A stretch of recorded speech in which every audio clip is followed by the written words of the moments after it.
കൊണ്ടാണ് ഏറ്റവും അതെന്താ ഈ വിദ്വാന്മാരുടെ ഒരു കാര്യം പറഞ്ഞു കഴിഞ്ഞാൽ ഈ കാര്യം ഇങ്ങനെ സഞ്ചരിക്കാനല്ലാതെ കൊണ്ട് സമയത്തിനൊന്നും അവിടെ ഞാനൊരു കാര്യം ചെയ്യണം. ആ ഓക്യോന്റെ വഴിക്ക് കൂടിയാണ് താൻ പോണെന്നുണ്ടെങ്കിൽ നാളെ അച്ഛന്റെ ശ്രാദ്ധാണ് ഒന്ന് വരാൻ വേണ്ടിയിട്ട് താൻ പറയണം. ആയിക്കോട്ടെ. ഞാനിപ്പോ ഓക്യോന്റെ വഴിക്ക് കൂടെ പോണതേ ഞാനിപ്പോ അങ്ങനല്ല. അപ്പോ ഇങ്ങോട്ട് അച്ഛന്റെ ശ്രാദ്ധാണ് നിന്റെ അടുത്ത് പറഞ്ഞിട്ട് ഞാനിപ്പോ തന്റെ അടുത്ത് പറയണ ഇതൊന്ന് ഓക്യോന്ന് പറയണം. ഓ ആയിക്കോട്ടെ.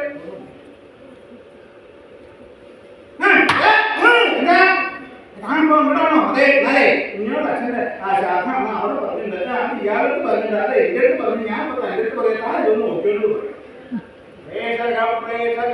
ഇങ്ങനെ സഞ്ചരിക്കാനല്ലാതെ കൊണ്ട് ആ കാര്യം സാധ്യതയുണ്ടാവില്ല. അതുകൊണ്ട് അവരൊന്നും ദൂതനായിട്ട് പറഞ്ഞേക്കാൻ പാടില്ല. പിന്നെയോ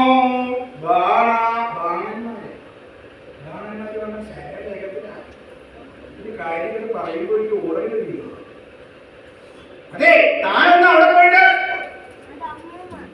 എന്താ പോയി ഞാൻ കാര്യം പറഞ്ഞല്ലോ. ആ ശരിയാണല്ലോ. അപ്പൊ ഞാനവിടെ ഓടിപ്പോയി അതെ പോവാൻ പറഞ്ഞത് ഈ കാര്യം പറയണ ഓടിപ്പോയെന്നോ? അതെ ഞാൻ അവിടെ പോയിട്ട് ഇങ്ങനെ ഒരു സ്ഥലത്ത് നിൽക്കാതെ കണ്ട് ബാണന്മാരായിട്ട് ഇങ്ങനെയുള്ള ദൂതന്മാരെയൊന്നും സത്തയിലെ സജീവാധമന്മാരായിരിക്കുന്ന ഈ ദൂതന്മാരെയൊന്നും അവിടേക്ക് പറഞ്ഞേക്കാൻ കൊണ്ടില്ല. പിന്നെ എങ്ങനെയുള്ള ആളെ വേണം ദൂതനായിട്ട് പറഞ്ഞേക്കാൻ എന്നാണെന്നുണ്ടെങ്കിൽ ബുദ്ധിദാന നിപുണനായ ബുദ്ധിയാണ്.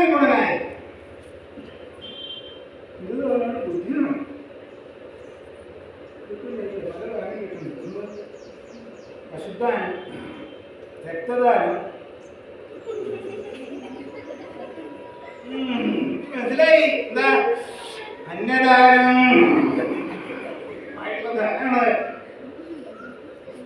എന്തിനാ അങ്ങനെ നടക്കണമെന്ന് എനിക്ക് മനസ്സിലാവുന്നില്ല.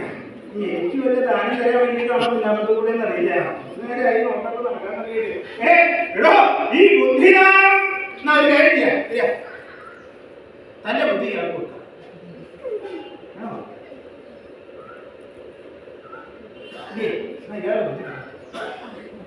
അതാണോ ബുദ്ധിദാനം? എന്താ നയാമനയങ്ങൾ നല്ലവണ്ണം അറിയണം. എന്ത് ഇന്നത് നയം ഇന്നത് അറിയാം എന്നുള്ള കാര്യങ്ങളൊക്കെ നല്ല രീതിയിൽ അറിയുന്ന ആളെ വേണം. അല്ലെ ദൂതനായിട്ട് പറയാൻ. അതിന് ആരെയാ ദൂതനായിട്ട് പറയേണ്ടത് എന്നാണെന്നുണ്ടെങ്കിൽ ബാലിപുത്ര അങ്കദ, ബാലിപുത്രനായിരിക്കുന്ന അങ്കദരെ വേണം ദൂതനായിട്ട് അയക്കാൻ. അങ്കദനിക്ക്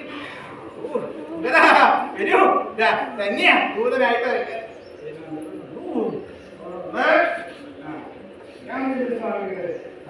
സംസ്കരിച്ചു. അങ്കദനോട് കാര്യങ്ങളൊക്കെ പറഞ്ഞു. രാവണെന്ന് യജ്ഞനാണോ ദണ്ഡിനാണോ എന്നൊക്കെ അറിയണം.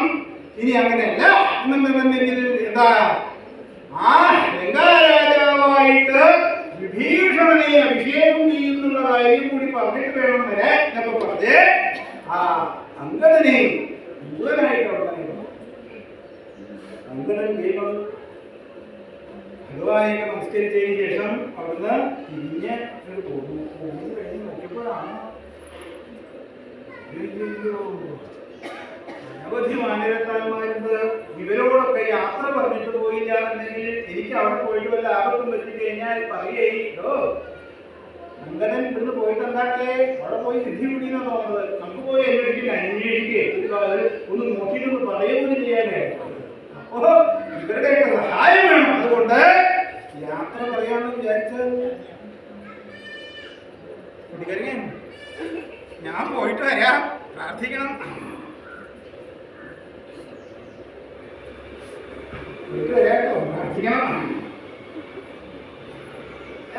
ഇങ്ങനെ യാത്ര പറഞ്ഞ് നിൽക്കാന്നുണ്ടെങ്കിൽ ഒരു 6 മാസത്തേക്കുള്ള വകയുണ്ട്.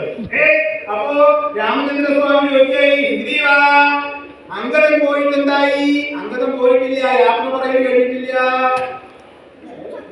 അതുകൊണ്ട് ഒരു പർവ്വതത്തിന്റെ ഉപരിഭാഗത്തിങ്കിൽ കയറി നിന്ന് എല്ലാവരോടുമായിക്കൊണ്ട് അങ്കദൻ പറഞ്ഞു, മലേ ഞാൻ സ്വാമി കാര്യത്തിനായിക്കൊണ്ട് രാക്ഷസ ചക്രവർത്തി ആയിരിക്കുന്ന ആ രാവണന്റെ ആ ദീപത്തിലേക്ക് കൊണ്ട് എല്ലാവരും പ്രാർത്ഥിക്കണം എന്നൊക്കെ പറഞ്ഞ് ആ അന്തരൻ അതിന്റെ മുകളിൽ തന്നെ കയറി നിന്ന് എല്ലാവരോടും പറഞ്ഞതിന് ശേഷം അവിടുന്ന് ആ ലങ്കാരാജധാനിയുടെ ആദ്യത്തെ മതിലിന്റെ മുകളിൽ